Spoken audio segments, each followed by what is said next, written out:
कि तेरी शरण आ चुके हैं। ओ दुनिया बनाने वाले तेरी शरण आ चुके हैं। जग की आस छोड़ कर मैंने शरण तेरी हम आए। लाज भक्त की रखो प्रभु तुम दीनन हितकारी। तेरी शरण आ गए हैं। ओ दुनिया बनाने वाले तेरी शरण आ गए हैं। सबकी नैया पार करे तू सबको खे बनहारो। दुखी सुखी सब पार करे तू सबको ही रखवालो। हाथ जोड़ी के विनय की विनती पार करो प्रभु नैया तेरी शरण आ गए हैं। ओ दुनिया बनाने वाले तेरी शरण आ गए हैं।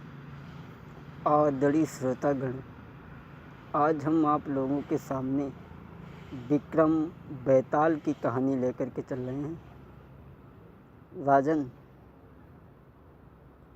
तुम फिर आ गए? अरे क्यों तुम मेरी बात को नहीं मानते?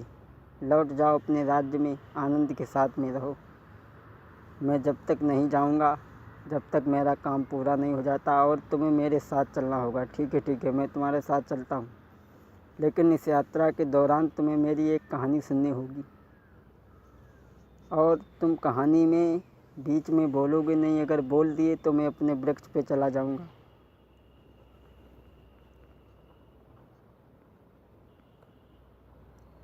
राजा समरजीत जो थे, बड़ा ही अच्छे राजा थे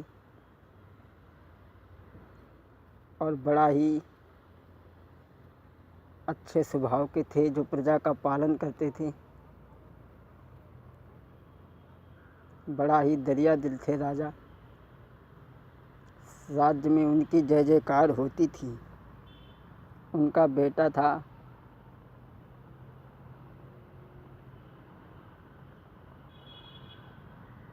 अग्निवाहन। अग्निवाहन जो था वो शराब भी पीता था, जुआ भी खेलता था और उस प्रजा को अछूत समझता था। अब बात शराब की आ गई तो हम आपको एक बात बता दें। इसको पीने से चेहरे पे रूहानी आए, इसे बूढ़ा भी पिए तो जवान हो। शराब पीने का भाले लोगों के लिए अमृत ही है। एक दिन वो अपने पिता के राज्य में पहुंच गया, दरबार में पहुंचा। पिता ने देखा, आओ पुत्र, बहुत अच्छा हुआ जो तुम दरबार में आए। अग्निवाहन कहने लगा दरबार के लोगों से, तुम सब लोग यहाँ से जाओ, मैं इनसे अकेले में कुछ बात करना चाहता हूँ। समरजीत कहने लगे, बेटा ये क्या तुम्हारा दुस्साहस है? बोले, कल सुबह तक मैं इस गद्दी पे बैठूंगा और तुम इस राज्य को छोड़ करके वन को चले जाना। सुबह हुआ, वो गद्दी पे बैठा। अरे गद्दी पे बैठो हर साई रे के भूप बन गओ भाई। और गद्दी पे बैठो हर साई रे और भूप बनो ए भाई। राजा जंगल को धाए रे के सुन लो कथा अगारी। राजा जंगल को चले गए। उसे राज्य देने के बाद में जाते जाते जंगल में काफ़ी दूर निकल गए तो बेहोश होकर के एक जगह पर गिर जाते। जब होश आया तो भगवान की तपस्या करने लगे, मन की शांति के लिए तपस्या करने लगे। जब तपस्या खुली तो क्या देखा कि एक बुढ़िया सामने रो रही है। उसके पास गए, कहने लगे, तुम क्यों रो रही हो, क्या कारण है? तो वो कहने लगी, राक्षस ने उठाई लो लला हमारो, कल लिए वो खाई। और कैसे प्राण बचे बाके, हम तासे दुखी दिल भारी। रोई रोई अज बुढ़िया ने भूप को सवई बात बताई। भूप कहे समझाई धीर, तुम धरि लेऊ अपने दिल में। तो बुढ़िया ने सारी बात बताई कि कल वो राक्षस हमारे बेटे को खा लेगा। राजा कहने लगा अगर नहीं खाए तो उसकी जगह पर किसी और को खा ले। तो बुढ़िया कहने लगी ऐसा कौन करेगा, अपनी जान दे कर के दूसरे की जान को कौन बचाएगा। कहने लगा मैं जाऊंगी। बुढ़िया राजा के हाथ जोड़ती है और वो बुढ़िया और वो लड़के दूर से खड़े होकर के देख रहे। राजा छत पर खड़े हैं।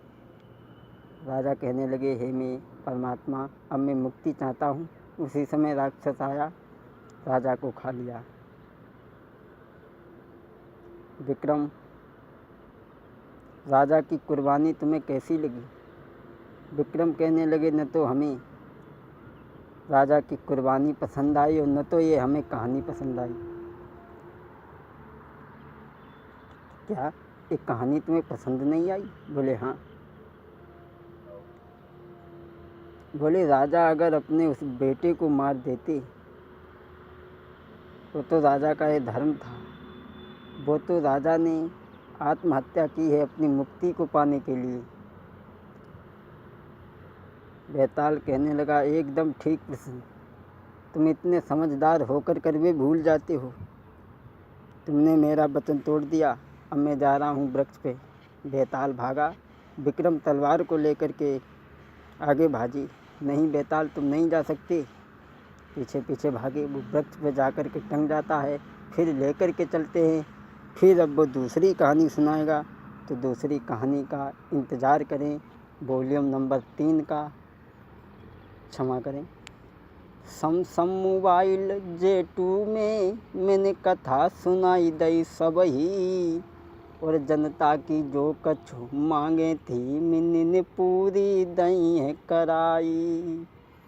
कथा कोई मैंने छोड़ी नहीं, जो गाँव न को रही गई होई। और जो कछु गलती होई भ्रात मेरे माफ़ करो मोई। अब ही परसों प्रीतम लेबे आवे गो तू साची मानु सहेली। परसों प्रीतम लेबे आवे गो तू साची मानु सहेली।